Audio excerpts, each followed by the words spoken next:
Assalamualaikum warahmatullahi wabarakatuh. Selamat sore Sobat K. Alhamdulillahirabbil alamin. Dengan keadaan sehat ya, mudah-mudahan kita bisa ketemu lagi dalam dakwah milenial.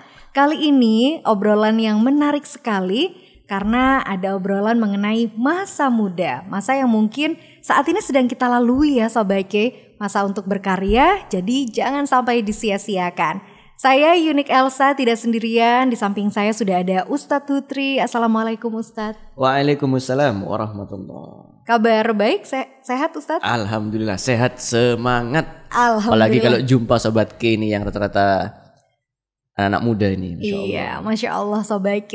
Kalau Ustadz Hutri semangat, Anda jangan sampai kalah semangat ya.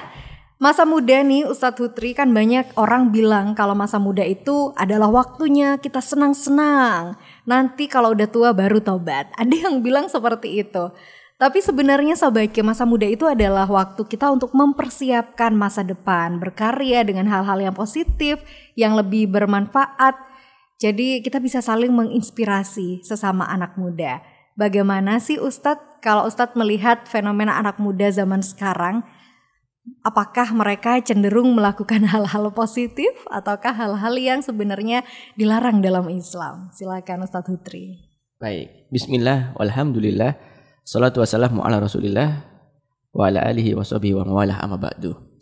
Sobat K yang dirahmati oleh Allah subhanahu wa ta'ala, berbicara tentang masa muda ini menarik banget. Karena ini masa yang sedang dialami oleh kita-kita gitu.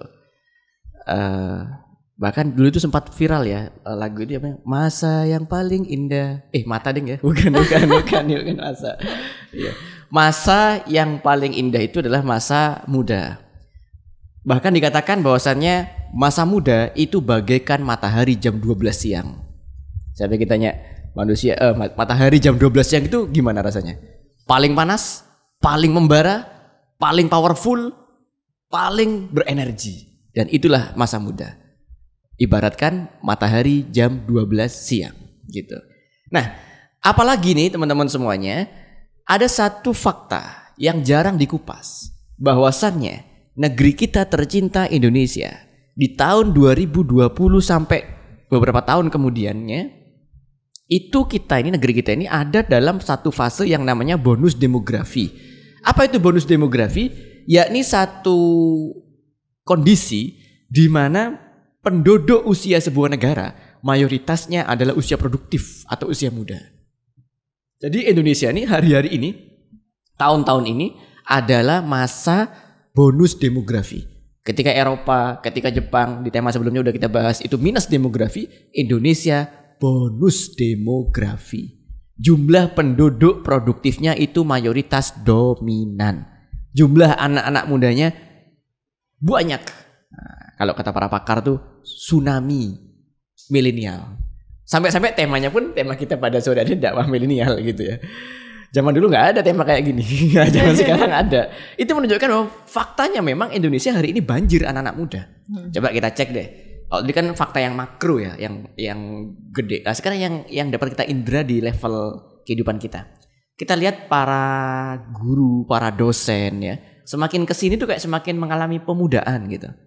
Kita lihat para tokoh, para direktur, para orang-orang yang mengemban urusan penting di wilayah kita. Semakin kesini itu semakin mengalami pemudaan dibanding dulu. Gitu. Ya selain itu adalah faktor regenerasi alamiah. Yang kedua memang faktanya Indonesia sedang banjir atau tsunami anak-anak muda. Banyak sekali jumlahnya. Cuman PR-nya adalah ini bonus demografi ini, banyaknya anak muda ini itu positif atau negatif? Ternyata jawabannya kembali ke masing-masing kita. Ketika kita sebagai anak muda Indonesia berhasil melalui masa muda sebagai masa berkarya dan tidak disia-siakan, maka kita akan menjadi orang yang positif, pemuda yang positif. Dan kalau itu kolektif, Indonesia akan menghadapi satu fase yang juga positif. Gitu. Positif apanya? Positif macam-macamnya. Ekonominya melejit, narasinya semakin semarak gitu, narasi-narasi yang membangun. Nah, terus kemudian, dalam banyak sektor kalau udah digarap oleh anak-anak muda yang positif, hasilnya akan positif, akan baik gitu. Nah, tapi sebaliknya,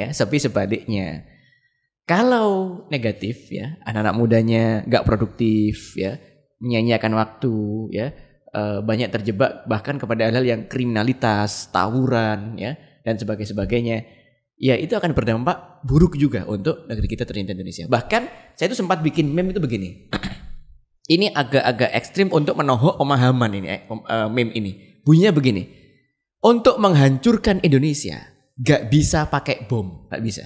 Kenapa? Karena Indonesia negeri archipelago, negeri kepulauan. Nah, jadi ngebom satu di Jawa, masih ada di Kalimantan, di Sumatera, di Bali masih ada. Ngebom satu di pulau ini gak bisa, karena kepulauan. Orang mau ngebom sebanyak jumlah pulau di Indonesia, habis duitnya. Amerika, Rusia gak mampu bikin bom sebanyak itu. Jadi menghancurkan Indonesia gak bisa pakai bom. Tapi menghancurkan Indonesia bisa dengan cara bom akhlak. Gimana itu bom akhlak? Menghancurkan visi, cita-cita, moral generasi mudanya. Itu. Kasih bom akhlak, kasih bom yang menghancurkan moral generasi bangsa. Cedes. Lihat, 10, 20, 30 tahun dari bom akhlak itu diluncurkan, hancur negeri ini. Akan terjadi kerusakan multidimensional. Jadi begitu. Nah, maka sesuai dengan tema kita pada sore hari ini, masa muda adalah masa berkarya, jangan disia-siakan. Karena begini, kadang tadi itu seperti katanya Mbak Unik tadi, ada jargon tuh begini. Muda, foya-foya, tua, kaya raya, mati, masuk surga. Nah, jenis cak lontong, surgane sopo? Surgane mbahmu kayaknya cak lontong begitu ya. Itu bukan saya bilang cak lontong. Artinya apa? Kadang kita itu utopia, terjebak kepada utopia yang engkau enak. Sehingga utopia itu membuat kita gak berjuang. Utopia itu membuat kita itu memangkas potensi diri kita. Gak belajar, gak berjuang, gak fight, kehilangan passion, kehilangan gairah untuk melakukan hal-hal yang baik-baik. Sehingga apa? Udah, potensinya juga terkikis, potensinya hilang. Dan nasibnya pun juga gak mujur.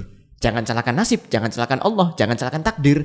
Tapi kita sendiri yang kemudian perlu untuk berikhtiar untuk itu. Di dalam Al-Quran, Quran surat Ar-Ra'd, Allah subhanahu wa ta'ala, Allah berfirman, innallaha la yughayyiru ma biqaumin hatta yughayyiru ma bi anfusihim. Allah tabaraka wa ta'ala tidak mengubah nasib kondisi suatu kaum sampai kaum tersebut mengubah pada apa yang ada pada diri mereka sendiri. Allah gak akan mengubah nasib suatu kaum dari yang kumuh, berantakan, jelek dan sebagainya sebelum kaum itu mengubah apa-apa yang ada dalam diri mereka. Kebersihannya dirubah, sistem lingkungannya dirubah, artinya dirubah, baru kemudian Allah akan takdirkan perubahan di lingkungan itu. Gitu. Nah, jadi perubahan adalah takdir Allah dan ikhtiar adalah kewajiban kita. Nah, maka anak-anak muda sejak sekarang harus memahami bahwa kalau gitu ternyata masa mudaku ini bukan hanya untuk aku saja, tapi untuk masyarakatku, untuk negeriku, untuk agamaku gitu. Ngefek loh guys. Kita itu meskipun bukan siapa-siapa di pojokan kampung min aqsal Madinah ya, bukan siapa-siapa di pojokan kampung, cuman cuman seorang doang ya. Kita bukan siapa-siapa, tapi kalau kolektif kita ini adalah gelombang yang sangat dahsyat. Gitu. Ngomong-ngomong soal berkarya untuk teman-teman sobat Ki semuanya. Ngomong-ngomong soal berkarya, ini dia nih. Islam itu sangat fleksibel dan dinamis dan human banget. Islam tuh tahu, faham bahwasannya manusia itu diciptakan dengan potensinya masing-masing. Tidak semua orang itu kemudian harus ceramah semua atau harus sholat semua. Enggak. Makanya definisi ibadah dalam Islam itu kafah, multidimensional, menyeluruh. Syamilan wa kamilan, menyeluruh dan sempurna. Nah, anak-anak muda hari ini kita paham, punya passionnya masing-masing, punya hobinya masing-masing, punya kesukaannya masing-masing. Hebatnya Islam gak kaku di bidang itu. Di sisi itu Islam gak kaku. Tapi yang Islam minta dari diri kita adalah loyalitas yang baik pada agama ini, jaga diri baik-baik dengan aturan agama ini, udah sisanya terserah Anda. Gitu. Misalnya contoh, ada orang yang passionnya kamera misalkan, suka kamera banget. Bahkan kayak kalau udah kadung kesentuh kamera kayak nggak ada ngantuk-ngantuknya sama sekali gitu. Kalau udah kesentuh kamera, udah mau jam berapapun, mau apapun, aduh kayaknya menyala gitu. Passionnya di situ gitu. Gak ada yang salah dengan kamera, silakan. Nah, tapi Islam mengatur apa yang disuting, kontennya kayak gimana, hasil produksinya apa, dampaknya apa. Nah, itu yang kemudian diarahkan, disetting oleh Islam gitu. Teman-teman sobat muda saya yakin punya banyak passion. Ada yang passionnya di sepak bola, Gak apa-apa. Jadilah atlet yang inspiratif di bidang itu di sepak bola gitu. Bahkan sekarang itu usum itu bahasa Jember lagi ya. Musim ya lagi musim kajian atlet. Bener ini ada kajian musyawarah di Jakarta. Kemudian teman saya Mas Ari Untung yang handle itu para atlet-atlet nasional. Para atlet nasional yang muslim dikumpulkan untuk kemudian ngaji bareng, yasinan bareng, sambil mengupas ayat bareng-bareng dan sebagainya. Jadi begitu. Baik, jadi sebenarnya takdir itu bisa kita ubah ya Ustadz ya, dengan kemauan kita sendiri untuk merubah itu. Betul ya Ustadz ya? Betul. Soalnya kan ada asumsi ya, pasrah dah sama takdir gitu. Waduh, jangan pasrah Sobat K, apalagi masih muda, karena takdir itu bisa kita ubah. Yang penting kita selalu optimis, melakukan hal-hal yang positif. Anak muda pasti banyak sekali keputusan-keputusan yang belum tepat ya Ustadz Hutri. Misal melangkah ke A yang sebenarnya itu kurang tepat dan lain sebagainya. Nah, yang bisa dijadikan teladan mungkin Nabi Muhammad. Nanti saya pengen Ustadz Hutri menceritakan sedikit saja tentang teladan Nabi Muhammad ketika dia masih muda. Biar kita ini bisa mencontoh dari teladan kita Nabi Muhammad Sobat K. Tetap dalam dakwah milenial ya. Kita obrolannya saat ini sangat seru. Saat masa muda jangan sampai disia-siakan. Teruslah berkarya. Pastikan tetap bersama dakwah milenial K Radio Jember. Dakwah milenial sobat, bersama saya Yunik Elsa dan juga Ustadz Hutri dari Majelis Gaul. Sobat K, masa muda itu jangan disia-siakan. Teruslah berkarya. Kita sekarang akan mendapatkan nih cerita-cerita Rasul ya, Nabi Muhammad, bagaimana Nabi dulu menjalankan masa mudanya. Apa saja hal-hal yang bisa kita teladani untuk saat ini. Silakan Ustadz Hutri. Baik hatinya gitu ya. Tepuk tangan. Nabi Muhammad Sallallahu Alaihi Wasallam. Baik, teman-teman yang dirahmati Allah Subhanahu Wa Taala. Ngomong-ngomong soal Nabi Muhammad, ini nggak akan ada habisnya keindahan pribadi beliau.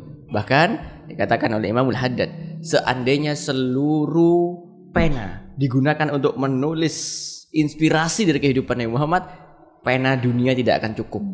Pena di satria bumi nggak akan cukup. Itu karena wa ma yantiqu anil hawa in huwa illa wahyu yuha.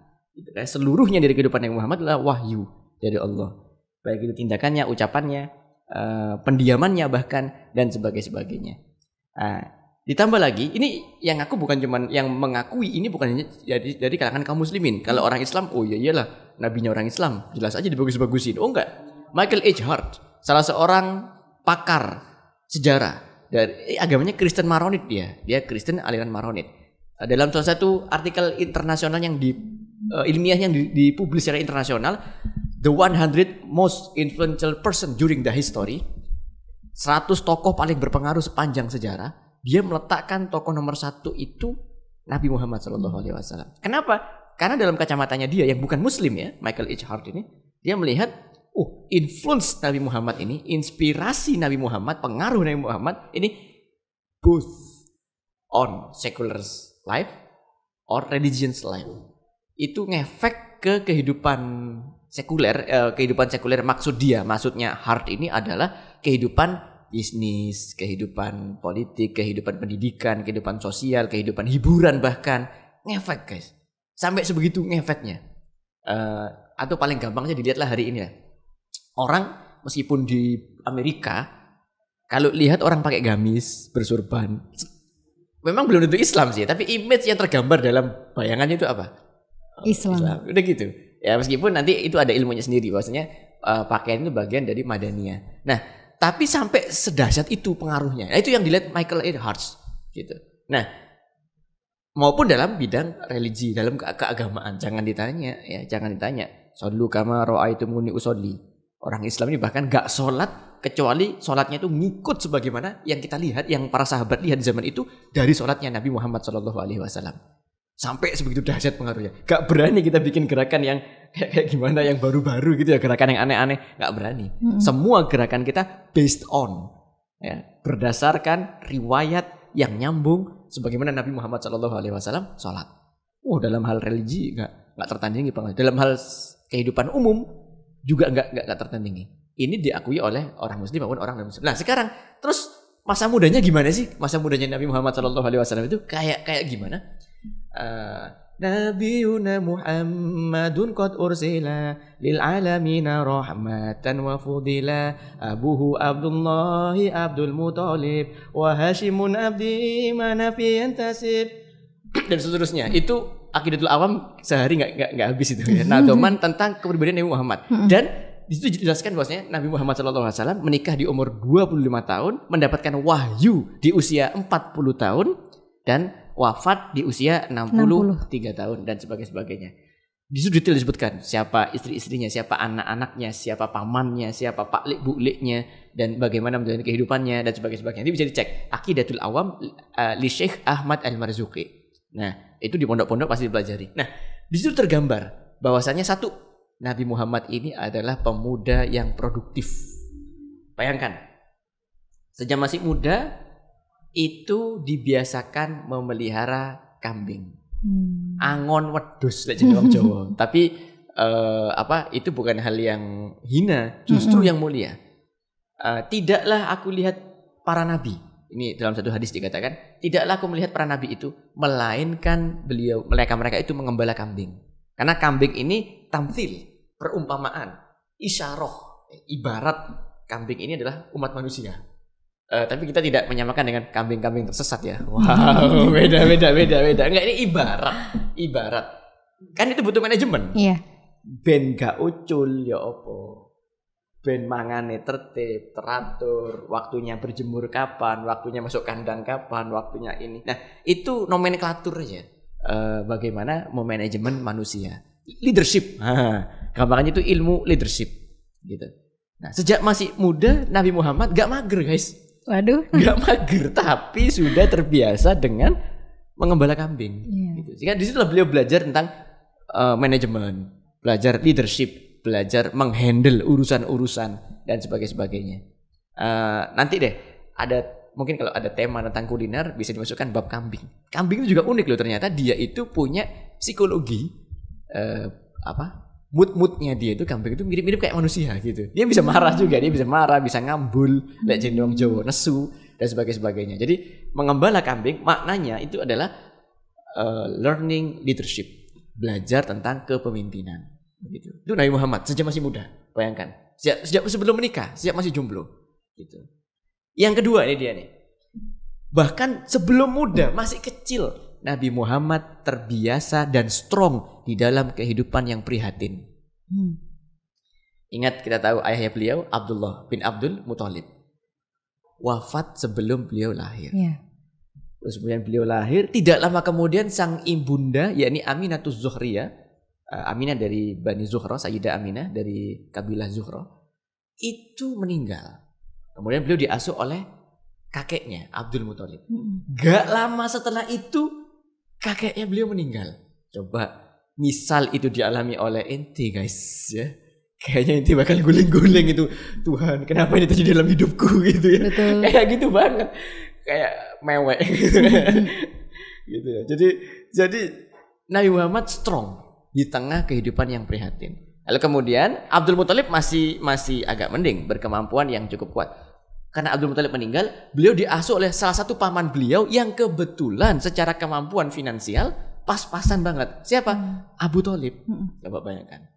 Nah, jadi kalau ada yang bilang untuk sukses itu butuh orang dalam atau relasi, ya satu sisi itu benar, satu sisi itu tidak salah. Tapi sisi yang lain ternyata hidup yang prihatin, alone, single fighter, dengan keteguhan dan tentu dengan pertolongan Allah. Seperti Nabi Muhammad SAW mampu strong bertahan. Coba hidup dalam kehidupan yang prihatin. Prihatinnya gak nanggung-nanggung. Yatim piatu sejak masih balita, sejak masih kecil itu yatim piatu. Coba pas kebetulan diasuh oleh paman, kok kebetulan dapat paman yang secara kemampuan finansial pas-pasan. Sebenarnya paman beliau banyak. Ada yang pebisnis, ada yang tokoh besar. Tapi kebetulan dapatnya yang itu. Nah, intinya apa? Di sini kita belajar ketangguhan mental. Gitu.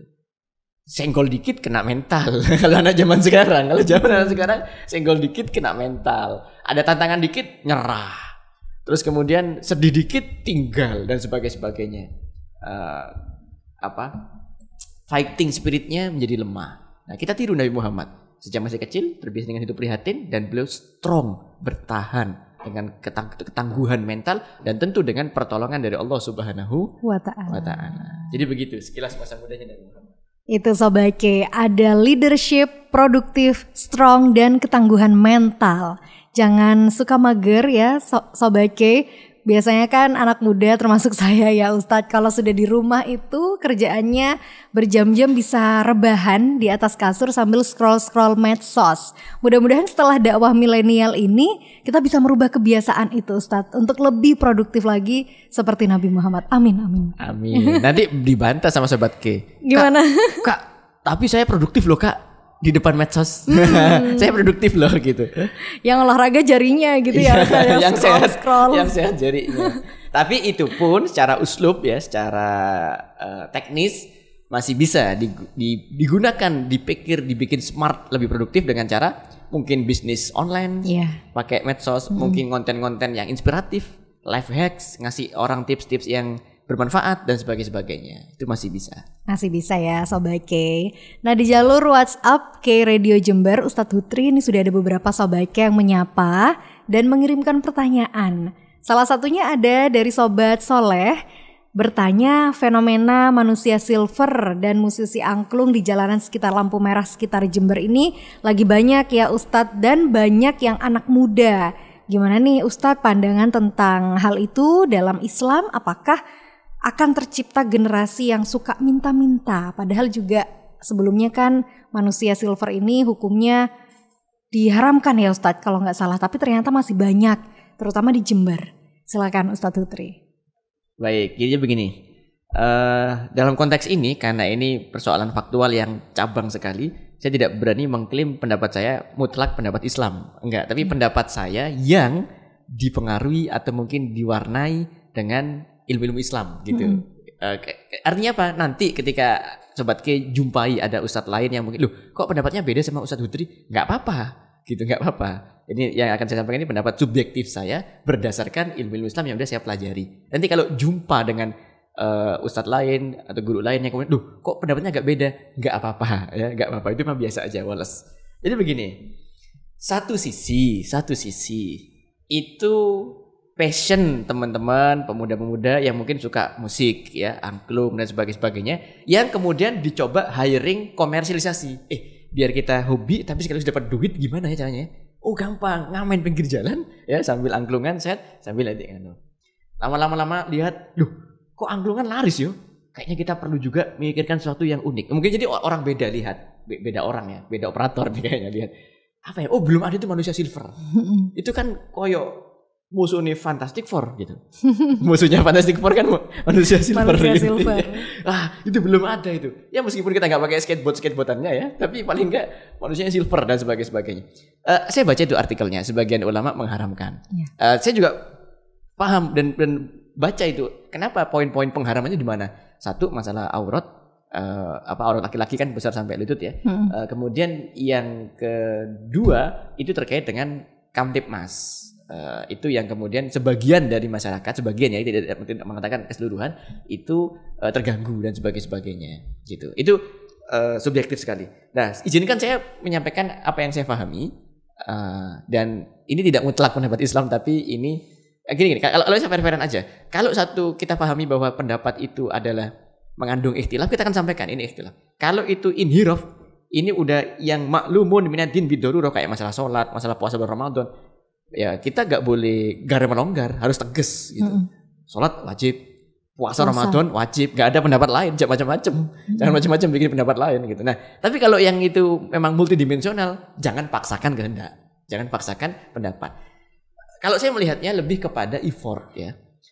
Teman-teman yang terlibat di kesenian lokal yang kemudian ngamen pinggir jalan, cuma di Jember, saya kan hampir setiap pekan itu keluar kota ya, hampir di semua kota itu ada gitu.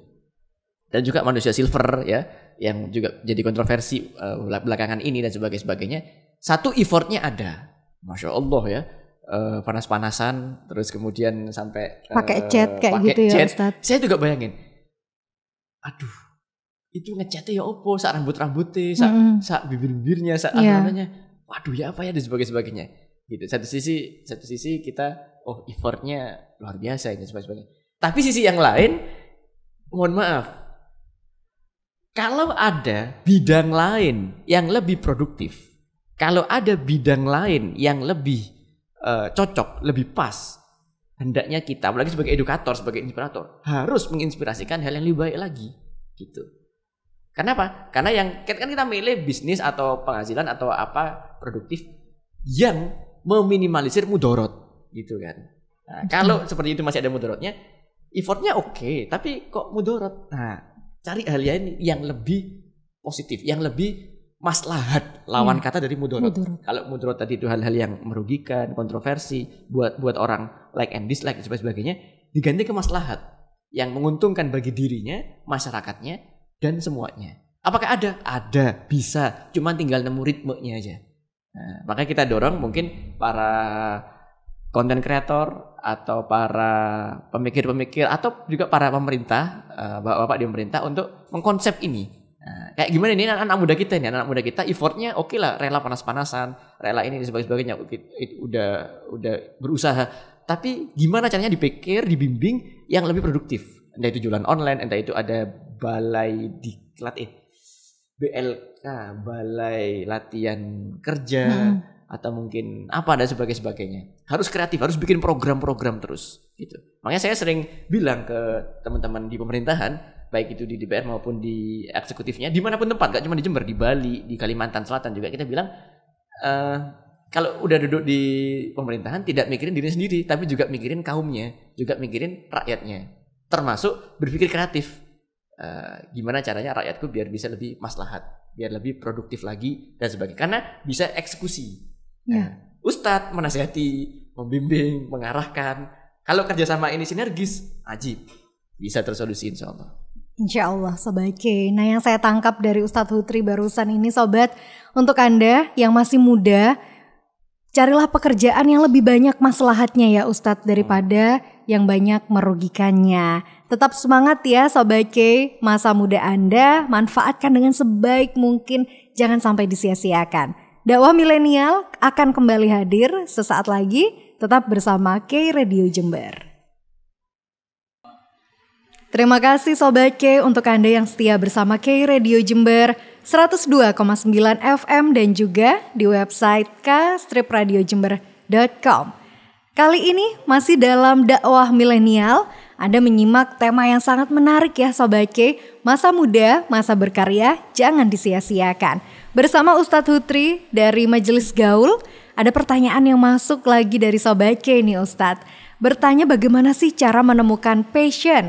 Kadang kita mencoba sesuatu yang baru untuk dijadikan passion, jalan sebentar udah bosen, terus coba cari passion yang lain. Oh ya, ini juga sering sekali saya alami Ustadz. Manusiawi tapi mungkin ya Ustadz, tapi akhirnya kalau kayak gitu kita nggak menemukan passion yang tepat, yang sesuai gitu dengan kita inginkan karena selalu berpindah-pindah. Iya. Silakan Ustadz Hutri. Ababil betulan. Ababil betulan. Nah, gini berarti. Teman-teman kembali ke kaidah yang awal tadi ya. Itu kaidah sakti luar biasa. Saya terapkan di mana dan tetap selalu ngena. At-ta'rif qabla taklif. Sesuatu itu by definition, didefinisikan betul yang pas, baru kemudian kita bisa apply-nya itu enak gitu. Apply-nya enak. Yuk kita definisikan dulu passion itu apa gitu. What is the meaning of passion? Passion ini apa sih? Gitu. Satu, passion itu adalah sesuatu yang kalau kita kerjakan kita akan loyalitasnya totalitas gitu. Yang sesuatu yang kalau kita gak dibayar rela, capek-capek rela, kita berkorban banyak hal rela. Itu alamat pertama, itu adalah passion Anda. Coba saja sekarang dipikir, kira-kira bidang apa ya yang aku capek rela, berkorban rela dan kayaknya happy gitu. Semakin tersiksa di jalan itu, semakin senang. Mohon maaf, faktanya itu ada loh. Faktanya itu ada. Apa bedanya passion sama hobi? Ya kalau hobi sekedar just for fun, sekedar seneng. Tapi kalau passion, dia itu akan menghantarkan kepada profesionalitas. Gitu passion itu. Sesuatu yang semakin kita disedot, diserap, disiksa dalam kutip ya, disiksa dalam kutip ya, gak siksa beneran, itu semakin kita bahagia. That is passion. Itu passion yang pertama. Yang kedua, passion itu adalah sesuatu yang ketika kita kerjakan, itu kita menemukan hidup kita. Seakan-akan kita menemukan hidup kita. It's my life. Gitu. Ini hidupku ini. Gitu. Kayak yang nyala gitu. Kan beda kan ya, sesuatu karena SOP atau sesuatu karena disuruh keinginan atau diri sendiri. Sesuatu karena itu siapa yang bisa merasakan? Bukan orang lain, masing-masing dari diri kita. Kita ngasih takrifnya aja, kita ngasih definisinya aja dulu. Gitu. Silakan Anda nanti masing-masing dari Sobat K itu ngecek ya. Kalau perlu bikin checklist gitu ya. Apa ini kira-kira passionku? Memasak. Oh enggak, kalau juru masak aku wahing-wahing gitu. Wahing bersin-bersin. Oke, X, kasih tanda X. Jahit. Oh ya, aku kalau dinemani ibu jahit kok kayaknya enggak ngantuk-ngantuk gitu ya. Enggak ngantukan. Terus kemudian meskipun kadang jahitnya salah, dibetulin aku sampai rela bongkar lagi, betulin lagi dan sebagainya. Oh ini alamat nih, alamat kayaknya passionku di sini. Centang. Terus apa lagi? Oh nikah. Oh itu mah beda. itu bukan passion kalau nikah. Bukan passion ya. Itu beda. Kita harus melakukan identifikasi diri sejak sekarang. Karena gini, mohon maaf teman-teman muda, kita hafal lah ya, kita hafal habit anak-anak muda hari ini. Kadang kita itu menganut filosofi hidup, Ustadz, gak usah repot-repot, gak usah pusing-pusing menganalisa, bikin checklist, ngikutin passion, macam-macam, ngaji, bahas ilmu. Gak usah repot-repot. Hidup saya ini bagaikan air yang mengalir. Tenang, kayak yang biar ngalir gitu aja, let it flow sih. Gayanya gue let it flow coba. Satu memang tenang. Tapi coba bayangkan, Anda kurang teliti. Air memang tenang, nyaman, let it flow lah. Tapi air mempunyai hukum alam yang tidak dapat dilawan oleh siapapun. Dia air selalu mengalir dari tempat yang tinggi. Ke tempat yang rendah. Betul. Kalau kita udah deh biarin aja, tanpa kita mengontrol diri kita, meng-effort diri kita, memacu diri kita, mengupgrade diri kita, ya seperti air, bener. Tenang, kayak nggak ada apa-apa, bisa hidup, bisa makan, yang penting tidur, nyenyak tidurnya, bener, itu bener. Tapi ada hukum alam yang nggak bisa dilawan, akan selalu mengalir dari tempat yang tinggi ke tempat yang rendah. Intinya apa? Bukan upgrade, tapi malah downgrade. Malah downgrade, gitu. Nah, maka harus sekarang dianalisa, nggak apa-apa. Capek, lawanan capek itu. Pusing, nggak apa-apa, lawan pusing itu. Nanti beda antara orang yang prepare masa mudanya dengan yang tidak prepare ya Ustaz. Dengan yang tidak prepare itu beda. Nah, jadi itu ya definisi passion, di checklist dulu. Betul. Difahami dulu, lalu kemudian kita analisa diri kita masing-masing. Nggak bisa kita menganalisa orang karena passion ini adalah inherent.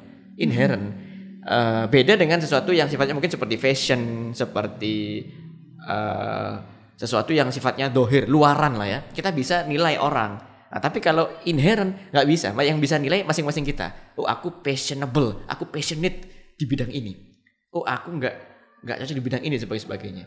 Tapi Ustaz, kita kan masih muda, sobat kita kan masih muda. Kadang aku merasa sesuatu ini passion, tapi ternyata kok lama-lama nggak cocok. Iya, bosen. Ya, sesuai dengan pertanyaan tadi dan sebagainya. Makanya perlu ilmunya. Di antaranya tadi itu.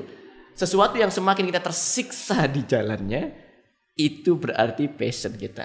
Laisal muhib malam yatalazat bil adab.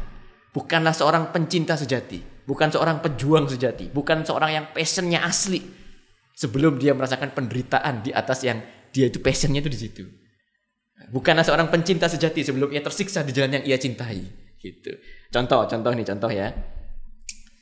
Bilal bin Rabah radhiyallahu anhu, sahabat Nabi. Seorang budak dari Habasyah. Bayangkan, Bilal yang sering dikenal sebagai muadzinnya Rasulullah. Yeah. Rasulullah kan egaliter banget guys, coba. Sejak jauh-jauh sebelum ada politik apartheid, terus apa kesetaraan, Rasulullah udah jauh-jauh hari udah, ini sahabatku, ini andalanku, ini Bilal. Afrika, Habasyah, Ethiopia, terus kemudian budak lagi. Udah jadi ring satunya Nabi. Nabi sejak dulu udah lama. Barat ketinggalan zaman dibanding Nabi. Nah, Bilal bin Rabah sebelumnya belum Islam, lalu kemudian masuk Islam di tangan Nabi Muhammad, dan kemudian posisinya masih budak. Ketika dia masuk Islam, posisi dia masih budak. Nah, tuannya Umayyah bin Khalaf gak terima dia masuk Islam. Diseret itu Bilal di atas pasir yang panas, dicambuki. Ayo bilang, siapa tuanmu? Mana Tuhanmu itu yang kamu ngaku itu? Gak bisa menyelamatkan kamu. Aku coba bilang, manut pada Tuanmu. Umayyah bin Khalaf bilang, Lata, Uzza, Manat, Hubal. Disebut nama berhala-berhala Quraisy kayak itu. Tapi Bilal dicambuk, disiksa, diseret ke gurun pasir panas, ditimpuk besi besar. Dia yataladzat bil azab. Dia menikmati penderitaan itu. Dia cukup mengatakan, ahadun ahad. Ahadun ahad. Dialah Allah yang esa. Dialah Allah. Dohirnya tersiksa. Dohirnya menderita, tapi batinnya bahagia. That is passion. Jadi dia udah ngena banget, ngeklik banget sama Tuhannya gitu. Ngeklik banget sama Allah Subhanahu wa taala. Terbukti Bilal dari yang seorang budak bukan siapa-siapa jadi apa hari ini? Gak ada umat Islam yang gak tahu Bilal. Difilmkan bahkan sampai Hollywood ya, meskipun filmnya ada koreksi ya dari para ulama-ulama ya. Tapi ya pride banget lah gitu. Terus kemudian hari ini sampai kita ngomong muadzin, Bilal munggah gitu. Padahal udah wafat Bilal. Coba. Passion itu juga mengatrol kita dari bawah ke atas. Kayak pompa. Kalau tadi itu mengalir dia dari bagai air, kayak air itu dari atas ke bawah. Kalau kayak pompa dari bawah naik ke atas. Tapi ingat, ada effort, ada penderitaan di tengah itu. Penderitaan gak harus yang ngenes ya. Ada loh penderitaan yang enak itu ada loh ya. Penderitaan yang melenakan. Penderitaan yang ente kira nih Sobat K ini mager di kamar sekolah itu bukan penderitaan. Penderitaan ya Ustadz ya. Ada kalanya itu inspirasi. Ada kalanya itu penderitaan loh, gak percaya itu. Nanti akan ada satu masa kita itu kok aku itu dan sebagainya. Tapi yang bisa menilai siapa? Masing-masing diri kita. Penderitaan itu ada yang menyiksa, ada yang melenakan justru gitu. Jadi begitu ceritanya Mbak Elsa. Oke, Ustadz Hutri. Nah, untuk segmen kali ini ya Sobat K, dakwah milenial, masa muda, masa berkarya jangan disia-siakan. Sudah memasuki segmen terakhir. Sekarang saatnya Ustadz Hutri untuk closing statement agar kita semua nih Ustadz yang saat ini sedang melalui masa muda bisa terus optimis, melahirkan sebuah karya dan tidak lagi mager-mageran di rumah. Dan satu lagi nih Ustadz, biasanya anak muda itu kecenderungan untuk mengulur-ngulur waktu, tidak memanfaatkan waktu dengan baik. Oke, sebelum closing statement mungkin ini bisa diberikan penjelasan juga Ustadz Hutri, seberapa pentingnya masa muda, anak muda itu memanfaatkan waktu. Silakan Ustadz Hutri, karena waktu tidak akan terulang kembali. Oke, jawab pertanyaan saya dari tadi yang nunda-nunda, masalah nunda. Bener ya, coba Ki semuanya, perhatikan ya, fokus ya Sobat Ki semuanya. Jadi deg-degan. 2 dikali 80 dibagi 3 kali 400 akar 3 pangkat 2 kali 8.000 berapa? Enggak tahu. Wallahu a'lam bishawab. Enggak. Bayangkan angka-angka tadi. Angka tadi kan masih bisa disebutkan ya dengan ini. Oke lah, dalam hitungan nalar logika akal kita, berat dan sebagainya. Angka-angka tadi ketik di gadget, di kalkulator lah, baik di laptop maupun di HP kan ada kalkulatornya, ketik. Dan kemudian eksekusi tuh, tekan tombol enter. Begitu kita tekan tombol enter, angkanya langsung keluar. Apa bedanya manusia dengan komputer? Apakah komputer lebih hebat daripada manusia? Enggak, wong komputer yang bikin manusia kok. Bedanya, komputer punya tombol enter yang langsung mengeksekusi perintah yang diberikan kepadanya. Sementara manusia punyanya tombol entar aja deh. Entar aja. Entar. Laptop punya enter, sekali di enter jalan dia. Langsung running. Meskipun berat, ente kira Microsoft Excel akses rumus-rumus itu enggak ribet berat proses, tapi dia running begitu dia enter. Manusia, waduh, upload ini sih, upload. Entar aja deh. Ya, itu contoh. Bukan berarti laptop lebih hebat, enggak, tapi karena punya tombol enter, dia eksekusi cepatnya. Gitu. Berikutnya terkait dengan menunda-nunda tadi teman-teman semuanya. Waktu kita ini terbatas. Potensi dan amanah-amanah dalam hidup kita itu banyak, luas gitu. Memang life is choice, hidup itulah pilihan. Kita bisa milih hidup mager, bisa, sangat bisa. Kita bisa milih hidup malas-malasan, terus gak produktif, bisa, sangat bisa. Fa'alhamaha fujuraha wa taqwaha. Dan kami ilhamkan kepada manusia itu jalan fujur yang negatif-negatif, wa taqwaha yang positif-positif. Memang oleh Allah diilhamkan. Wa hadainahun najdain. Dan kami hidayahkan kepada mereka 2 jalan. Itu menunjukkan choice. Tapi ingat, setiap choice ada impact-nya guys. Setiap pilihan itu ada dampaknya. Jangan sampai milih sing elek-elek, takdir elek, ya Allah kok begini banget sih hidupku. Gimana itu kemarin-kemarin kemana aja, ngapain aja, kan banyak yang gitu ya, kan gitu ya. Tuhan kejam sekali takdirmu padaku. Loh, disuruh sholat, disuruh ngaji, disuruh amanah, disuruh belajar, gak running. Nah, begitu dapat dampak-dampak yang negatif, nangis gitu ya, nangis. Nah, ini kemudian menjadi koreksi untuk kita bersama. Allah tuh nggak jahat, Allah tuh baik banget, dan Allah tuh adil banget. Nah, ini dia nih. Ini akidah ya, ini bab akidah. Ketika kita menjumpai sesuatu yang mungkin berat bagi kita, nggak nyaman bagi kita, kayak kita ngerasa kayak versi kita ya, kayak nggak adil banget gitu sebagainya. Sebenarnya jangan pernah salahkan takdir, jangan pernah salahkan qada Allah. Jangan pernah salahkan ketetapan Allah. Allah itu terikat dengan satu sifatnya yang namanya al-adlu. Zat yang maha adil. Al-adil. Allah itu sangat maha adil sekali.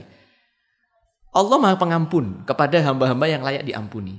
Tapi innallaha syadidul iqab. Sungguhnya Allah itu siksanya juga sangat pedih kepada hamba-hamba yang layak disiksa. Lah, kitanya hamba yang tahu diri, perlu tahu diri. Kita layaknya ini dapat ampunan, dapat rahmat, atau dapat azab, atau dapat siksa, karena ini sama-sama sifat Allah, sama-sama asmaul husna semua, gitu. Nah, jadi jangan salahkan Allah, tapi lebih kepada koreksi diri aja, lebih kepada ke muhasabah diri aja. Jadi begitu. Baik, muhasabah diri ya anak muda, termasuk saya ini Ustadz. Jadi sentilan kepada saya juga Sobat K untuk lebih baik dalam memanfaatkan waktu dan juga mengoreksi diri. Ustadz Hutri, saya berikan waktu untuk closing statement dalam dakwah milenial. Masa muda, masa berkarya jangan disia-siakan. Silakan Ustadz Hutri. Baik, ada satu karya syair dari seorang ulama Palestina, Asy-Syaikh Hafidz Shalih. Yaumun Nasr. Ini syair sangat ikonik banget nih, legend banget nih. Di antara petikannya itu ada banyak bait. Nah, di antara baitnya itu bunyinya begini. Bil azmi min himami syababi tuqaddamu azmu syababi wa naruhu mutawaqqitu. Dengan tekad bulat dari cita-citanya para pemuda, bangkitlah kalian, karena sungguhnya tekad bulat dan cita-citanya para pemuda itu panasnya menyala-nyala. Kalau dalam makalahnya Imam Ali bin Abi Thalib, ulul himmah minal iman. Tingginya cita-cita, tingginya semangat, tingginya visi seseorang itu menunjukkan imannya, gitu, menunjukkan imannya. Nah, maka sejak sekarang, mumpung masih muda, jangan takut bermimpi, jangan takut mengkonsep sesuatu. Ada orang yang ngomong, itu kan kayak mimpi di siang bolong dan sebagainya. Loh, mending orang yang punya mimpi, orang yang punya visi, orang yang punya cita-cita dan gagal mewujudkannya lebih baik daripada orang yang gak punya mimpi, gak punya cita-cita, gagal pula. Itu sudah jatuh tertimpa tangga. Nah, tentu yang paling ideal adalah punya visi, punya cita-cita, berjuang seoptimal mungkin, secerdas mungkin, dan sukses meraihnya. Itu yang paling ideal. Tapi kalaupun toh gagal, jangan mau jadi orang yang kalah atau gagal sebelum bertanding. Dan start pertandingan kick off yang pertama adalah menyusun visi, cita-cita dalam berkarya. Meskipun belum terrealisasi, beneran. Saya termasuk orang yang berawal dari mimpi gitu. Ini sedikit curcol ya, curhat-curhat. Ketika saya lihat, oh ada gedung bagus, tingkat banget. Apa ini? Oh ini Lipo nih. Lipo di Jember dibangun dan sebagainya. Dalam hati saya tuh mimpi kerentek aja. Wah kayaknya ada dakwah di sini seru nih. Cuman kerentek aja. Saya nggak tahu gimana cara mewujudkannya, gimana cara masuknya. Orang-orangnya saya nggak kenal. Cuman mimpi aja, cuman lewat ketika di jalan. Saya cuman lewat gitu tok. Terus ketika lihat pulau apa Kalimantan, oh kayaknya aku pengen Kalimantan ya. Oh Kalimantan tuh kayaknya hijau banget, nature banget, hutan banget, kesukaanku banget. Sekedar mimpi aja, sekedar mimpi. Detik ini satu persatu mimpi yang nggak kebayang gimana cara ngerealisasikannya itu, faktanya saya alami secara realistis gitu. Di Lipo tiba-tiba ada aja jadwal, dan dari orang yang tidak sangka-sangka. Kita nggak kenal sama Liponya langsung, tapi ada orang lain yang kenal sama kita, dia kenal sama manajernya ini, nyambung dapat ada dakwahnya di sini. Ada yang juga bawa ke Kalimantan dan sebagainya. Kalau dalam bahasa psikologi modern, apa yang kau cari mencarimu. Apa yang kita cita-citakan mengejarmu. Gitu. Nah, jadi sejak sekarang yuk semangat, berpikir positif, fokus pada karya, fokus pada visi. Gak realisasi, gak apa-apa hari ini. Itu lecutan untuk Anda mewujudkannya. Hadza wallahu a'lam bishawab. Amin amin ya rabbal alamin. Sobat K, mudah-mudahan ya yang diberikan oleh Ustadz Hutri, ilmu-ilmunya bagi kita semua bisa bermanfaat dan bisa kita terapkan dalam kehidupan kita untuk menjadi insan muda yang lebih baik lagi. Terima kasih banyak Ustadz Hutri sudah meluangkan waktu untuk ke K Radio Jember. Terima kasih juga untuk Anda Sobat K yang sudah setia bersama K Radio. Sebentar lagi sudah jadwalnya berbuka puasa. Siap-siap, selamat berbuka puasa untuk Anda semua. Sekali lagi, jangan lupa, jangan lewatkan dakwah milenial yang hadir setiap hari selama bulan Ramadan.